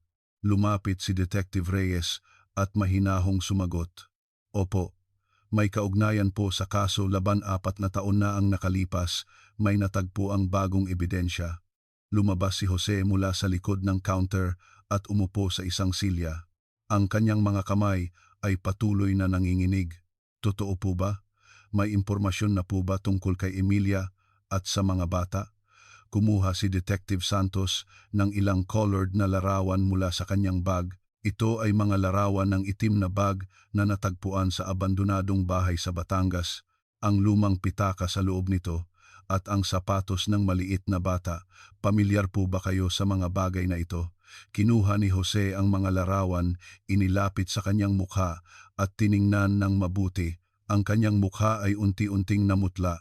Ilang segundo nang nakakabinging katahimikan ang lumipas. Biglang ibinagsak ni Jose ang mga larawan sa sahig at nagsimulang humagulgol ng malakas. Bakit? Bakit dito pa ito lumabas? Ang desperadong sigaw ni Jose ay umalingaw-ngaw sa loob ng hardware store. Ito ay isang perpektong pag-arte ng kalungkutan na kaparehong-kapareho ng kanyang desperadong anyo na ipinakita sa NLEX service station 14 na taon na ang nakalipas, bag ni Emilia. Sapatos ni Miguel. Lumuhod si Jose sa sahig at humagulgol. Kinuha niyang muli ang mga larawan gamit ang nanginginig na kamay at nagtanong sa mga investigador. Saan? Saan ninyo po ito nahanap? Ang pamilya ko? Nasaan po ang pamilya ko? Sa isang napakalamig na boses, ipinaliwanag ni Detective Santos. Natagpuan po ito sa isang lote ng isang lumang abandonadong bahay sa Batangas City. Sinadya po itong ibaon ng malalim. Itinaas ni Jose ang kanyang mukha at sumigaw na parang nagulat. Batangas? Saan po iyon? Papunta po kami sa Baguio noon. Ang kanyang reaksyon ay napakanatural at perpekto. Maging si Detective Reyes ay sandaling nag-alinlangan nang makita ang kanyang anyo. Ngunit hindi tumigil ang pagtatanong ni Detective Santos. Mr. De La Cruz, may kakilala po ba kayo sa Batangas? Wala po akong kilala kahit saan sa Batangas. Kilala niyo po ba ang isang babaeng nagngangalang Maria Gomez? Saglit na nanigas ang ekspresyon ni Jose. Ngunit agad siyang umiling at itinanggi ito. Hindi ko po kilala. Sino po iyon? Iniba ni Detective Santos ang paksa at nagtanong tungkol sa kanyang kalagayang pinansyal noong 1994. Hindi po ba't napakahirap ng negosyo ninyo noon? Oo, pero lahat naman ng negosyante ay dumaranas niyan. Bahagyang tumaas ang boses ni Jose. Mas lalong humigpit ang pagtatanong ni Detective Santos. Mayroon po kayong utang na mahigit 10 milyong piso, tama po ba? Bakit ninyo po hinahalungkat ang mga personal na bagay na iyan? Biktima po ako. Matinding tumutol si Jose, tumayo mula sa silya at tinitigan ang dalawang investigador. Sa loob ng 14 na taon, hindi ninyo nahuli ang salarin at ngayon, ako pa ang gagawin ninyong suspek. Sinubukan siyang pakalmahin ni Detective Reyes. Mr. De La Cruz, huminahon po kayo. Gusto lang po naming kumpirmahin ang mga katotohanan. Ang katotohanan ay 14 na taon nang hindi bumabalik ang asawa at mga anak ko. Itinuro ni Jose ang larawan ng pamilya sa pader habang sumisigaw. Sa loob ng 14 na taon, araw-araw akong naghihintay dito. Naghihintay na mahanap ninyo sila. Walang tigil na nagtanong si Detective Santos tungkol sa 45 minutong blankong oras. Sa pagitan ng oras ng inyong pagpapakarga ng gasolina at pag-uulat, mayroong halos 1 oras na hindi maipaliwanag na blankong oras. Anong meron sa blankong oras na iyon? Halatang may bakas ng pagkabalisa sa mga mata ni Jose. Nakasulat po sa resibo ang isa, 20 p.m. Ngunit sa salaysay ninyo noon, sinabi ninyong 10 p.m.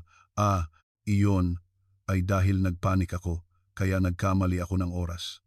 14 na taon na ang nakalipas. Paano ko pa maaalala ng eksakto? Maingat na inoobserbahan ni Detective Santos ang bawat reaksyon ni Jose. Bagamat nagbibigay siya ng mga makatwirang sagot sa lahat ng tanong, ramdam niya ang tiyak na pagkabalisa at pag-aalala sa ilalim nito. Naaalala ninyo po ba ng eksakto ang bag na dala ng inyong asawa noong araw na iyon? Oo, isang itim na bag. Madalas niya iyong gamitin. Itinapon ni Detective Santos ang huling at tiyak na tanong. Ayon sa resulta ng pagsusuri ng Crime Lab, mula sa ilalim ng sapatos ng inyong bunsong anak na si Miguel, natagpuan ang parehong-parehong komposisyon ng lupa mula sa inyong pabrika sa Valenzuela noon. Ganap na natahimik si Jose. Sandali siyang tumitig sa dalawang investigador nang walang imik at biglang sumigaw. Ano ba talaga ang gusto ninyo? Pilitin akong maging salarin? Mr. De La Cruz, sumama po kayo sa amin sa istasyon ng pulisya para sa mas detalyadong pagtatanong. Matigas na umiling si Jose. Ayoko. Bakit ako pupunta doon? Biktima ako. Ngunit sa huli, pumayag si Jose sa voluntaryong pag-iimbita. Sa loob ng patrol car patungo sa istasyon, paulit-ulit siyang bumubulong. Ano bang kasalanan ang nagawa ko? Sa interrogation room ng istasyon, nagsimula ang formal na pagtatanong. Ngunit, humiling si Jose ng abogado at ginamit ang kanyang karapatang manahimik. Hindi ako magsasalita hanggat wala ang aking abogado. Muling humarap sa isang malaking pader ang investigasyon. Kailangan nilang maghintay hanggang dumating ang abogado ni Jose. Sa mga sandaling iyon, naisip ni Detective Santos ang isa pang paraan. Muling kausapin si Maria Gomez at ipakita sa kanya ang tiyak na ebidensya. Dala ang mga talaan ng transaksyon sa bangko mula 1994, nagtungo si Detective Santos sa San Pablo City. Ang dokumento ay malinaw na nagpapakita ng alang 200,000 na deposito noong Oktubre 11. Sa kainan sa San Pablo City, muling nagkita sina Maria na halata pa ring nag-iingat. Ano na naman po ang itatanong ninyo? Inilapag ni Detective Santos ang bank statement sa mesa. Oktubre 17, 1994, may pumasok na isi 200,000 cash sa account ninyo. Biglang namuti ang mukha ni Maria. Tinitigan niya ang dokumento habang nanginginig ang kanyang mga labi. Ito, ang perang ito, galing kay Jose de la Cruz, tama? Diretsyong tanong ni Detective Santos na para bang isinasara ang lahat ng kanyang mga daan. Desperadong umiling si Maria. Hindi po. Hindi po ganyan. Kung gayon, kanino galing ang pera? Noong 1994, malaking halaga na po ang 11,200,000. Sinubukang tumayo ni Maria mula sa upuan, ngunit pinigilan siya ni Detective Santos. Umupo po kayo. Ito po ba ang kabayaran sa pagtatago ninyo ng bag? Anong bag po? Ang itim na bag po. Ang bag na ipinatago sa inyo ni Jose de la Cruz. Ganap na gumuho ang pader ng depensa ni Maria. Napasubsob siya sa mesa at nagsimulang umiyak habang nanginginig ang mga balikat. Hindi ko po alam. Wala po talaga akong alam. Idinagdag ni Detective Santos ang huling pressure. Hindi po nagsisinungaling ang mga talaan ng bangko, 14 na taon na ang nakalipas. Sige na, sabihin niyo na po ang buong katotohanan. Itinaas ni Maria ang kanyang mukha at sa nanginginig na boses, sa wakas ay nagsalita. Tawagan niyo po. Tawagan niyo po ang abogado ko. Pagkatapos po, sasabihin ko na ang lahat. Makalipas ang ilang oras, sa presensya ng abogado, nagsimula ang formal na salaysay ni Maria. Sa wakas, ibinunyag niya ang nakakatakot na katotohanan na itinago niya sa kanyang dibdib sa loob ng 14 na taon. Sa loob ng 14 na taon, pinahirapan ako ng konsensya. Gabi-gabi, binabangungot ako. Umalingaw-ngaw ang boses ni Maria sa tahimik na interrogation room. Gabi po iyon ng Oktubre 6, 1994. Bigla na lang pong dumating si Jose sa bahay ko. Anong itsura niya? Mukha po siyang balisa at desperado. May dala po siyang itim na bag. Huminga ng malalim si Maria at nagpatuloy. Nakiusap po siya na itago ko muna ang gamit na iyon sa loob ng ilang araw. Pinagsabihan niya ako na huwag kong sasabihin kahit kanino. Paano ninyo itinago ang bag? Nagutos po siya sa akin na maghukay sa bakuran. Siya po mismo ang direktang naghukay. Si Jose de la Cruz mismo? Opo. At maingat niyang binalot sa plastik at inilibing sa lupa. Nagtanong si Detective Santos ng isang mahalagang tanong. Alam niyo po ba kung ano ang laman ng bag? Hindi po. Sinabihan niya ako na huwag kong bubuksan. Ngunit habang tumutulo ang luha, sinabi ni Maria, pagkalipas ng ilang araw, nalaman ko sa balita na nawawala ang pamilya ni Jose. Noon, naramdaman ko na may masamang nangyari. Bakit hindi po kayo agad nag-report sa pulis? Natakot po ako. Nalaman kong may ginawang masama si Jose, pero natakot akong baka mahuli rin ako bilang kasabwat. Kailan po ninyo natanggap ang alaman 200,000? Kinabukasan po, inabot po sa akin ni Jose ang cash. Naisip ko pong pampatahimik iyon. Sa sandaling matapos ang lahat ng pag-amin ni Maria, biglang tumunog ang cellphone ni Detective Santos sa tahimik na silid. Ito ang pinakahihintay na emergency call mula sa crime lab. Detective Santos, ang lupa na kinuha mula sa lugar ng pabrika ni Jose de la Cruz at ang lupa sa sapatos ng bata ay 100% na magkatugma. Ito na po ang pinal na ulat ng pagsusuri. Ito ang sandali kung saan ang huling at tiyak na piraso ng lahat ng puzzle ay nagkatugma. Ang nakakatakot na katotohanan na itinago sa malalim na kadiliman sa loob ng 14 na taon ay malapit ng malantad sa liwanag. Sa sandaling magkatugma ang huling at tiyak na piraso ng puzzle, inihanda ni Detective Santos ang sarili para sa huling komprontasyon kay Jose de la Cruz. Dala ang hindi matututulang armas ang tiyak na testimonya ni Maria Gomez at ang resulta ng soil analysis mula sa crime lab, pumasok siya sa interrogation room. Nakaupo si Jose kasama ang kanyang abogado sa malamig na silya ng interrogation room. Ang makapal na maskara ng biktima ng trahedya na isinuot niya sa loob ng 14 na taon ay mahigpit pa ring nakakabit sa kanyang mukha. Mr. Jose de la Cruz. Umamin na po si Maria Gomez sa lahat. Sabi ni Detective Santos sa isang napakatahimik at malamig na boses. Itinaas ni Jose ang kanyang mukha at sumagot na may ngiting mapanukso. Seryoso ba kayong naniniwala sa sinasabi ng babaeng iyon? 13 na taon na ang nakalipas, sino ba ang makakaalala ng eksakto? Binalikan siya ng salita ni Detective Santos. Sinabi niya na gabi ng Oktubre 16, 1994, dinalaw mo siya sa bahay niya na may dalang itim na bag, kasungalingan. Nagkakamali lang ang babaeng iyon. Ang boses ni Jose ay puno pa rin ng matinding kumpiyansa. Ang kasamang abogado ay tumango rin ng malalim, nagpapakita ng suporta sa kanyang kliyente. Inilabas ni Detective Santos ang ulat ng crime lab mula sa isang makapal na folder. Inilapag niya ang mabigat na ulat sa harap ni Jose na parang ibinabagsak ito.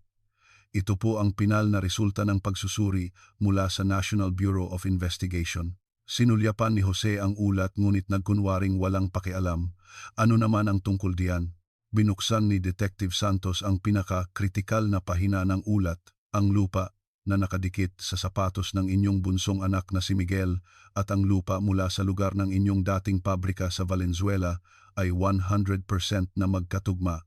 Nagsimulang manginig ang kamay ni Jose, ngunit pilit pa rin siyang nagpakatatag. Nagkataon lang siguro. Hindi ba't halos magkakapareho lang naman ang lupa kahit saan? Mas lalong malamig na inilahad ni Detective Santos ang katotohanan. Ang iron content, mineral composition at laki ng mga butil ng lupa ay magkatugma lahat. 99.7% ang probabilidad na ito ay mula sa iisang lugar. Ito ay isang espesyal na komposisyon na matatagpuan lamang sa loob ng 100 metrong radius mula sa inyong pabrika. Mas lalo pang tiningnan ni Jose ang ulat. Isa-isa niyang binasa ang mga resulta ng pagsusuri na parang nilalamon ito. Ang ekspresyon sa kanyang mukha ay dahan-dahan ngunit tiyak na nagbago. Ang malamig na maskara na iningatan niya sa loob ng 14 na taon ay unti-unting nagkabitak-bitak. Hindi, imposible ito. Bulong ni Jose sa isang paos na boses. Hindi pinalampas ni Detective Santos ang maliit na butas na iyon. Bakit po imposible? Hindi po ba't pumunta si Miguel sa pabrika ninyo kaya nadikitan ng lupa ang kanyang sapatos? Hindi. Hindi kailanman pumunta si Miguel sa pabrika. Malakas na itinanggi ni Jose na parang reflex. Ngunit sa sumunod na sandali, Napagtanto niyang nakagawa siya ng isang hindi na mababawing pagkakamali. Matalas na parang kutsilyo ang mga salita ni Detective Santos. Kung gayon, paano maipapaliwanag ang lupa mula sa inyong pabrika sa sapatos ni Miguel? Ganap na nanahimik si Jose. Ang noo niya ay pinagpawisan ng husto. Nagmamadaling sumingit ang abogado. Teka lang po, nalilito po ang kliyente ko. Humihiling po ako ng pansamantalang pahinga. Ngunit hindi tumigil ang pagtatanong ni Detective Santos. Mr. Jose de la Cruz, noong umaga ng Oktubre 15, 1994, talaga po bang pupunta kayo sa Baguio kasama ang inyong pamilya? Opo. Ang sagot ni Jose ay nanginginig. Kung gayon, bakit po kayo dumaan sa pabrika ninyo habang papunta sa Baguio? Hindi po kami dumaan sa pabrika. Kung gayon, paano ninyo maipapaliwanag ang lupa sa sapatos ni Miguel? Ganap na natahimik si Jose at tanging ang tunog ng orasan ang maririnig sa interrogation room. Inilabas ni Detective Santos ang kanyang huling baraha. Sinabi po ni Maria Gomez na habang inililibing ninyo ang bag sa lupa, sinabi ninyo, ito ay sikreto nating dalawa lang. Ganap na nawalan ng kulay ang mukha ni Jose. Matagal siyang tumitig sa kahoy ng mesa at dahan-dahang itinaas ang kanyang mukha. Tapos na pala ang lahat. Bulong ni Jose sa isang halos hindi marinig na boses. Gulat na sinubukan siyang pigilan ng kanyang abogado. Mr. De la Cruz, huwag po kayong magsalita ng anuman. Ngunit hinubad na ni Jose ang mabigat na maskara na isinuot niya sa loob ng 14 na taon. 14 na taon. 14 na taon akong nagtiis. Nanginginig ang kanyang boses. Tahimik na hinintay ni Detective Santos na magsalita siya. Huminga ng malalim si Jose bago sa wakas ay nagsalita. Ako ang gumawa. Sinubukan siyang pigilan muli ng abogado ngunit pinutol ito ni Jose. Gusto ko nang tapusin ito. 14 na taon akong nabuhay sa impyerno. Habang tumutulo ang luha, sinimulan ni Jose ang kanyang nakakatakot na pag-amin. Noong 1994, talagang nasa pinakamababang punto na ako ng buhay ko dahil sa utang na mahigit 10 milyong piso. Araw-araw akong hinahabol ng mga naniningil. Pinindot ni Detective Santos ang record button at nakinig ng mabuti. May life insurance na nakapangalan sa asawa kong si Emilia. 5 milyong piso ang halaga. Ako ang pumilit sa kanya na kumuha nito. Bahagyang nag-alinlangan si Jose at nagpatuloy na may pait. Noong una, talagang plano kong magpakamatay kasama ang buong pamilya, pero wala akong lakas ng loob na patayin ang sarili ko. Kaya ano ang ginawa mo? Pinatay ko lang ang pamilya ko para ako lang ang matirang buhay at makuha ang insurance money. Naisip ko, kung gagawin ko iyon, mababayaran ko ang utang ko at makakapagsimula ng bagong buhay. Ang pag-amin ni Jose ay napakasakim at nakakagimbal. Noong umaga ng Oktubre 10 inaya ko ang pamilya ko na mamasyal sa Baguio. Tuwang-tuwa si Emilia at ang mga bata. Unti-unting nanginginig ang kanyang boses. Isinakay ko sila sa kotse at umalis kami. Pero bago kami tumungo sa NLEX, dumaan muna kami sa pabrika ko sa Valenzuela. Bakit kayo pumunta sa pabrika? Humikbi si Jose at sinabi. Dahil may inihanda na ako doon. Sa isang madilim na bakanting lote sa likod ng pabrika na bihirang puntahan ng tao, doon ko. Hindi niya na kayang ituloy ang sasabihin. Sa isang malamig na boses, nagtanong si Detective Santos. Doon mo sila pinatay, tama? Umiiyak na tumango ng malalim si Jose. Paano mo sila pinatay? Gamit ang martilyo. Una si Emilia. Pagkatapos ang mga bata. Isang mabigat at nakakabinging katahimikan ang bumalot sa interrogation room. Maging ang abogado ay nagulat sa malagim na pag-amin. Nagpatuloy sa pagtatanong si Detective Santos, paano mo itinago ang mga bangkay? Inilibing ko sila sa lupa sa parehong bakanteng lote. Gabi bago iyon, naghukay na ako ng malalim na butas.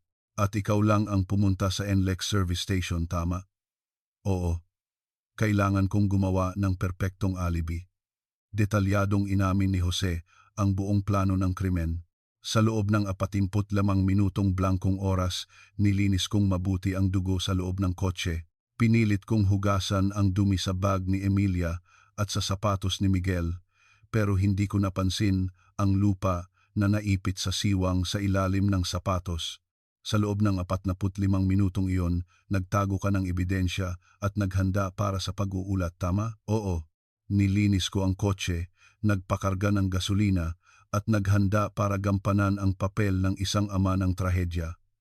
Ikinuwento rin ni Jose ang kanyang nakakatakot na pag-arte sa service station. Naisip ko na kung mag-uulat ako ng pagkawala sa isang pampublikong lugar na puno ng tao, hinding-hindi ako pagdududahan ng pulis. Kung iiyak ako sa harap ng maraming tao, magiging ganap akong biktima. Itinanong ni Detective Santos ang huling katanungan. Bakit mo ipinatago ang bag kay Maria Gomez? Kulang ang oras at masyadong mapanganib na itapon ng tuluyan ang ebidensyang may dugo. Plano kong itago muna sa bahay niya at lihim na kunin at sunugin kapag humupa na ang kaso. Bakit hindi mo kinuha sa loob ng 14 na taon? Dahil patuloy ang investigasyon at nanahimik si Maria, naisip kong iyon na ang pinakaligtas na lugar. Ang mahaba at nakakatakot na pag-amin ni Jose ay nagtapos na. Ang katotohanan na itinago sa malalim na kadiliman sa loob ng 16 na taon ay sa wakas ay nalantad na lahat. Kinabukasan, batay sa pag-amin ni Jose, hinalughog ng investigation team ang lugar ng dating pabrika sa Valenzuela City. Mula sa ilalim ng lupa sa eksaktong lugar na itinuro ni Jose, natagpuan ang 3 kalansay, ang mga labi ni na Emilia, ng panganay na si Juan at ng bunsong si Miguel. Pagkatapos ng walang katapusang 14 na taon ay sa wakas ay nasinagan ng araw. Bagamat bahagya na lang ang natira sa mga kalansay sa pamamagitan ng DNA testing, nakumpirma na ang mga ito ay walang dudang sa 3. Ayon sa resulta ng pagsusuri ng crime lab, lahat ng 3 bungo ay may matinding pinsala. Tinatayang sila ay namatay agad dahil sa malakas na pagpalo ng isang matigas na bagay. Mula sa lupa sa lugar ng krimen, natagpuan din ang martilyo na pinaniniwala ang ginamit sa krimen. Kahit lumipas ang 14 na taon, sapat pa rin ang ebidensya para patunayan na ito ang ginamit na sandata. Agad na inaresto at kinasuhan si Jose de la Cruz sa kasong pagpatay at pagtatago ng bangkay. Sa loob ng kulungan, paulit-ulit daw siyang humihingi ng tawad sa kanyang pamilya. Ang katotohanang ang ama na itinuturing na pinakakaawa-awang biktima sa buong Pilipinas sa loob ng 14 na taon ay siya palang pinakamalupit at walang awang salarin ay nagdulot ng hindi masukat na pagkabigla sa buong lipunan. Lalo na ang katotohanang ang kanyang pag-iyak sa mga programa sa telebisyon taon-taon ay isang kalkuladong pag-arte na nagdulot ng matinding galit sa publiko. Dumagsa ang mga galit na komento sa mga online forum at social media. Ang panloloko sa buong Pilipinas sa loob ng 14 na taon ay mas masahol pa kaysa sa pagpatay. Taon-taon akong nanonood ng TV at sumasabay sa pag-iyak, pero lahat pala ay kasinungalingan. Hindi ako makapaniwala na mayroong tunay na demonyo sa mundo. Si Maria Gomez ay masusing inimbestigahan din sa kasong pagtatago ng bangkay, ngunit dahil sa paglipas ng prescription period, hindi na siya naparusahan. Gayunpaman, malalim siyang humingi ng paumanhin sa pagtatago ng katotohanan sa loob ng 14 na taon. Nagpahayag si Detective Reyes ng magkahalong damdamin sa pagkalutas ng kaso pagkatapos ng 14 na taon. Dapat ko pa sanang mas pinagdudahan si Jose noon. Lubos akong nalinlang ng kanyang perpektong pag-arte bilang biktima. Natutunan ni Detective Santos ang isang malaking aral mula sa kasong ito. Ang taong pinakakakaunting pinaghihinalaan ay maaaring siya palang pinakakakapani-paniwalang suspek. Noong Marso 2009, ginanap ang unang paglilitis kay Jose de la Cruz. Ang malaking courtroom ng Regional Trial Court ay napuno ng mga taong gustong manood. Napuno ang korte ng mga mamamahayag, ordinaryong mamamayan at mga taong may kaugnayan sa kaso. Ang anyo ni Jose na lumitaw sa upuan ng akusado ay ganap na naiiba mula 14 na taon na ang nakalipas. Ang kanyang payat na mukha ay may malalalim na kulubot at ang kanyang buhok ay ganap ng puti, nakaposas siya at malalim na nakayuko. Sa isang mabigat na tono, binasa ng piskal ang sakdal. Ang akusadong si Jose de la Cruz ay kinasuhan sa krimen ng pagpatay sa kanyang asawang si Emilia at dalawang anak at pagtatago ng kanilang mga bangkay dahil sa problemang pinansyal noong Oktubre 11, 1994. Tumagal ng halos 3 buwan ang paglilitis. Inamin ni Jose ang lahat ng paratang, ngunit iginiit ng kanyang abogado na ito ay isang biglaan at impulsibong krimen dahil sa problemang pinansyal. Ngunit mariing tinutulan ito ng prosekusyon. Ito ay isang planadong pagpatay para sa insurance money. Ang akusado, sa loob ng 14 na taon, ay hindi nagpakita ng anumang pagsisisi at nagpanggap na biktima para linlangin ang buong bansa. Bilang saksi, nanginginig na nagpatotoo si Maria Gomez. Tinakot ako ni Jose na huwag kong sasabihin kahit kanino habang inililibing niya ang bag. Mula noon, naramdaman ko nang may masamang nangyari. Tumayo rin si Detective Santos sa witness stand. Ang kanyang perpektong kasinungalingan sa loob ng 14 na taon ay walang silbi sa harap ng modernong scientific investigation. Ang kasinungalingan ng akusado ay detalyado, ngunit ang ebidensya ay hindi kailanman nagsisinungaling. Matigas na tumanggi si Detective Reyes na tumestigo. Hindi niya matanggap ang kanyang mga pagkakamali sa paunang investigasyon, 14 na taon na ang nakalipas. Noong Hunyo 11, 2009, dumating ang araw ng hatol. Mas marami pang tao ang dumagsa sa harap ng korte at mahaba ang pila ng mga mamamahayag. Sinimulan ng hukom ang pagbasa ng hatol sa isang solemne na boses. Ipahahayag ko ang hatol para sa akusadong si Jose de la Cruz. Isang nakakabinging katahimikan ang bumalot sa buong courtroom. Dahil sa problemang pinansyal, kinitil ng akusado ang 3 mahalagang buhay ng kanyang pamilya. Ang mas masahol pa ay ang katotohanang sa loob ng 3 na taon, nagpanggap siyang biktima at nilinlang ang buong lipunan. Umalingaw-ngaw ang matatag na boses ng hukom sa bawat sulok ng korte. Ang pagyurak sa dignidad ng tao, ang hindi pagpapakita ng pagsisisi at ang patuloy na pag-arte ng kasinungalingan ng akusado ay lubhang masama at malubha. Dahan-dahang itinaas ni Jose ang kanyang mukha at tiningnan ang hukom. Sa kanyang mga mata, mayroong malalim na kulay ng pagtanggap na para bang nawala na ang lahat ng kanyang emosyon. Dahil dito, ang akusadong si Jose de la Cruz ay hinahatulan ng reclusion perpetua o habambuhay na pagkakakulong. Sa sandaling iyon, isang malakas na buntong hininga at palakpakan ang umalingaw-ngaw mula sa mga manonood. Walang pagbabago sa ekspresyon ni Jose, tahimik niyang tinanggap ang hatol. Pagkatapos ng hatol, tahimik na umalis si Detective Reyes sa korte nang hindi napapansin. Dumiretso siya sa isang sementeryo na nasa isang burol na may magandang tanawin.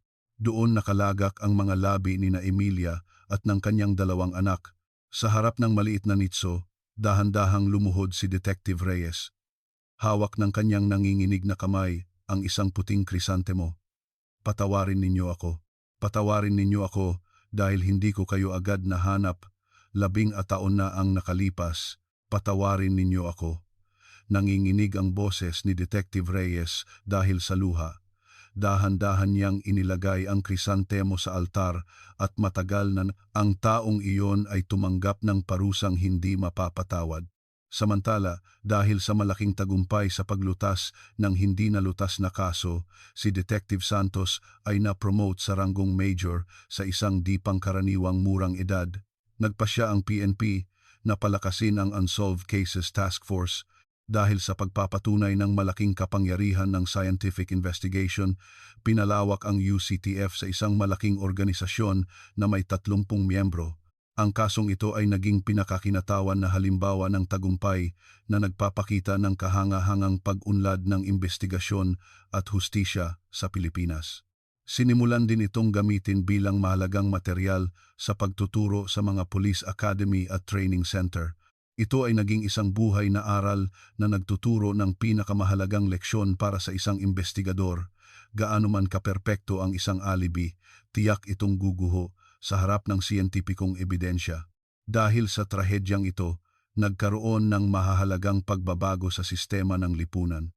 Itinuro na ang kawalan ng CCTV noong panahon ng krimen ang pangunahing dahilan kung bakit ito naging isang hindi nalutas na kaso at isang bagong panukalang batas tungkol sa pagkakabit ng CCTV ang isinampa sa Kongreso. At noong 2010, sa wakas ay formal na naipasa sa Kongreso ang panukalang batas na nag-oobliga sa pagkakabit ng CCTV sa mga pampublikong lugar. Ipinag-utos ng batas ang pagkakabit ng CCTV sa lahat ng service area sa mga expressway at malalaking commercial complex kung saan nagtitipon ang maraming tao. Si Maria Gomez ay hindi nakasuhan, ngunit sa isang panayam sa media, ibinunyag niya ang matagal niyang pinahirapang damdamin. Sa loob ng 16 na taon, araw-araw akong binabangungot. Patuloy akong nag-aalala sa pagitan ng pagnanais na sabihin ang totoo at takot na baka mahuli ako. Pero ngayon, sa wakas, ay gumaan na ang aking pakiramdam, bagamat huli na, masaya akong nasabi ko na ang lahat. Siya ay kasalukuyang tahimik na namumuhay sa isang sulok ng San Pablo City at paminsan-minsan ay sumasagot sa mga panayam para sa mga dokumentaryo tungkol sa mga hindi nalutas na kaso na nagbabahagi ng kanyang karanasan bilang isang aral. Ang kasong ito ay nag-iwan ng maraming malalim at mabibigat na aral sa lipunang Pilipino. Higit sa lahat, ipinakita nito bilang isang matibay na katotohanan na walang perpektong krimen sa mundo. Ngunit ang pinakamahalaga at pinakamakabuluhan sa lahat ay ang pagbabalik ng karangalan ni Emilia at ng kanyang 2 anak pagkatapos ng 16 na taon. Hindi na sila basta-basta nawawala sa isang misteryo, kundi naaalala na ngayon bilang mga inosenteng biktima ng isang sakim na pagnanasa. Noong Hulyo 2009, isang tahimik na libing ang isinagawa para kina Emilia at sa kanyang 2 anak. Maraming mamamayan ang dumalo sa malungkot na libing na isinagawa pagkatapos ng 14 na taon. May dalang mga puting krisantemo, taimtim na ipinagdasal ng mga tao ang kapayapaan ng mga kaluluwa ng mga inosenteng biktima. Sa libing, naroroon din ang mga hindi kilalang mamamayan na desperadong tumulong sa paghahanap sa mga bata sa NLEX Service Station, Labanport na taon na ang nakalipas. Umiiyak silang humingi ng tawad sa harap ng kabaong, "Patawarin ninyo kami dahil hindi kami naghanap ng mas maigi noon." Sina Emilia at ang kanyang 2 anak ay tahimik na inilibing sa isang pampamilyang puntod, sa isang sementeryo, sa isang burol na may magandang tanawin. Sa malamig na lapida, malalim na nakaukit ang patunay ng kanilang buhay. Minamahal na ina Emilia, panganay na si Juan, bunso na si Miguel, at sa ilalim nito, isang malungkot ngunit mainit na mensahe. Ang aming minamahal na pamilya na bumalik pagkatapos ng 14 na taon. Tuwing sasapit ang Oktubre 11, maraming tao pa rin ang bumibisita sa puntod na ito. Ang araw na iyon ay hindi na naaalala bilang araw ng kanilang misteryosong pagkawala, kundi bilang araw kung kailan sumikat ang liwanag ng katotohanan. Bumibisita rin si Detective Santos sa sementeryo tuwing araw na ito. Maingat niyang inilalagay ang isang puting krisantemo at tahimik na bumubulong. Bagamat huli na, nahanap na namin ang katotohanan para sa inyo. Kaya ngayon, magpahinga na po kayo ng payapa. Ang aral na itinuro sa atin ng lumang itim na bag na nanahimik sa ilalim ng malamig na lupa sa loob ng 48 na taon ay napakalinaw. Gaano man kaperpekto ang isang krimen, gaano man katalino ang isang kasinungalingan, sa huli, ang katotohanan ay tiyak na lilitaw at magniningning. Si Jose de la Cruz ay kasalukuyang nasa New Bilibid Prison, nagdurusa sa kanyang habambuhay na sentensya. Sinasabing paulit-ulit siyang humihingi ng tawad sa kanyang pamilya sa loob ng kulungan. Wala ni isang taong bumibisita sa kanya at araw-araw siyang nabubuhay sa kalungkutan at malalim na pagsisisi. Sina Emilia, Juan at Miguel, pagkatapos ng 14 na taon, sa wakas ay muling nabuo ang kanilang tunay na ugnayan bilang isang pamilya at naglakbay patungo sa walang hanggang kapayapaan. Ang kanilang mga pangalan ay nakaukit bilang napakahalagang simbolo na hindi dapat kalimutan ng lipunan bilang mga biktima ng krimen. Sa isang sulok ng NLEX Service Station, isang maliit na alaala ang itinayo. Nakaukit dito ang mga salitang Oktubre 15, 1994, ang malungkot na kasinungalingan na nagsimula sa lugar na ito ay muling isinilang bilang katotohanan pagkatapos ng katatin na taon. Ang kasong ito ay naitala bilang isang pangyayari na habambuhay na ikukuwento sa kasaysayan ng krimen sa Pilipinas. At ipinaalala nito sa ating lahat ang napakalaking kapangyarihan ng katotohanan at ang tunay na halaga ng katarungan. Ang kapangyarihan ng katotohanan ay sa huli ay ganap na tinalo ang panahon ng kasinungalingan, ngunit ang hinagpis ng mag-iinang sa wakas ay niyakap ng kanilang pamilya pagkatapos ng 14 na taon ay hindi kailanman ganap na mapapagaling ng anumang uri ng katarungan. Naway ang katotohanan ito na huli ng sumikat ay magdulot ng kahit kaunting aliw sa kanilang mga yumaong kaluluwa. Kung mayroon mang nakinig sa mahabang kuwentong ito hanggang sa dulo, mangyaring mag-iwan ng isang komento na nagsasabing, nakinig ako hanggang sa dulo.